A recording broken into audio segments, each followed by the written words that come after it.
What is up, fellas? It's the NHL Kid back, and yeah, I have doubled my uploads since returning.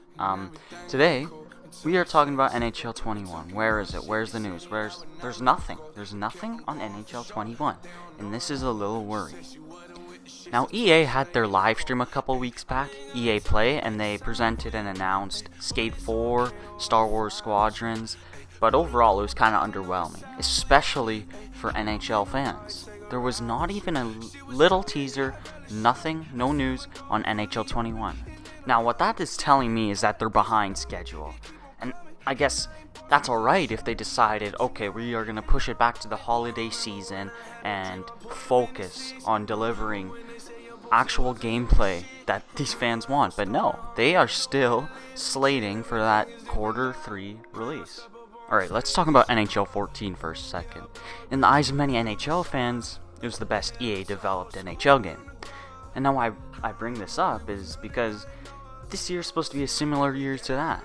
NHL 14 was made just before the release of the Xbox One and the PlayStation 4, and this year, the NHL game will be made just before the Series X and the PlayStation 5. Now, the reason why NHL 14 was so good was because they pushed the game to the limits of the 360 and PlayStation 3 hardware capabilities. Now, my fear is that they are not going that route. I think they're going to be taking the same route as NHL 15, where they decided to release it on the 360 PlayStation 3 and the One and the PS4. And that would make sense for why the game is behind schedule. Maybe they split the development into two teams, one to work on new gen and one to work on current gen. And if you guys have played NHL 15, I'm sure you realized it was easily the worst entry in the NHL series.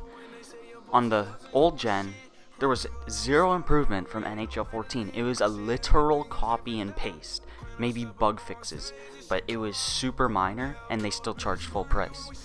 On the new gen, the Xbox One and the PS4, it had like 5 game modes, and be a pro, you couldn't even sim shifts. You had to watch your AI play while you're on the bench. So as you can tell, my expectations for the game are pretty low. And I am kind of bummed out about that because I did not like NHL 20. The gameplay was annoying. They had the same old tricks to score the same goals. The shots, they marketed those shot types so much, but what they do nothing. The soundtrack, don't get me started on the soundtrack. It's garbage. This is the first NHL game where I switched my menu music to the theme. I'm not even joking. That's how annoying it was to me. And don't get me started on the cover athlete. I'm joking. I don't really care about the cover athlete. Yeah, so I don't know if you guys noticed, but the background gameplay is actually NHL 19, since I didn't want to bring myself to play NHL 20.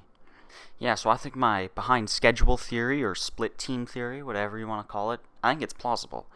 But obviously it cannot be confirmed nor denied since EA isn't telling us squat.